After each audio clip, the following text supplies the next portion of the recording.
So what effect did Jacinta Price saying "Make Australia Great Again" have? Was it as bad as Labor is trying to make out? Is the Americanisation of an Australian election a problem? I don't think, by the way, the coalition is trying to do that, but that was certainly a faux pas from Jacinta Price. Would you agree, at least in places like Victoria, and how that resonates?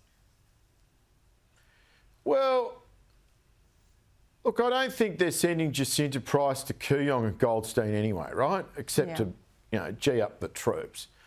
Jacinta Price is a rock star among the Conservative base, right? Yeah, absolutely. Now, if you're saying, if what Simon's saying is right, and that you've got all these sort of Trump-curious outer suburbanites and regional people who are wandering off the coalition to Palmer and places like that because they're looking for a Trumpy option, bringing out Jacinta, who, let's face it, has been in witness protection since she was given the job of, is apparently, re-engineering the government, thinking the big thoughts about how they're going to restructure the Commonwealth government when they get back. We haven't seen her. Maybe she's been in the corner office thinking it all up.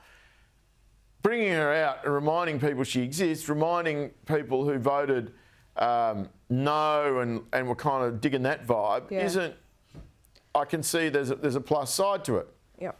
I mean, Labor is desperate to try and pin the idea that this guy's going to be Trump, but the evidence just isn't there. And I mean, just because she used the phrase, I mean, what does that mean? I mean, does it make Australia great again does not mean necessarily the same thing as making America great again as defined by Trump. I'm watching that, and it just seemed to me like the phrase just rolled off the tongue, and it's kind of like, what's wrong with wanting to make Australia great again? Are we saying we don't want to make Australia great again? Like it's a weird criticism. If you wanted to say if they had some concrete proposal that she was up for that's Trumpy and scares the producers out of people, that would be, that would be a mistake. But she didn't do that. It's more about trying to capture the vibe of the thing, and it didn't work for me. No, well, fair enough. I think the vibe of the thing being Donald Trump is perhaps the problem in and of itself at the moment. But James, we'll leave it there. We'll talk to you next week. We're now at the halfway point.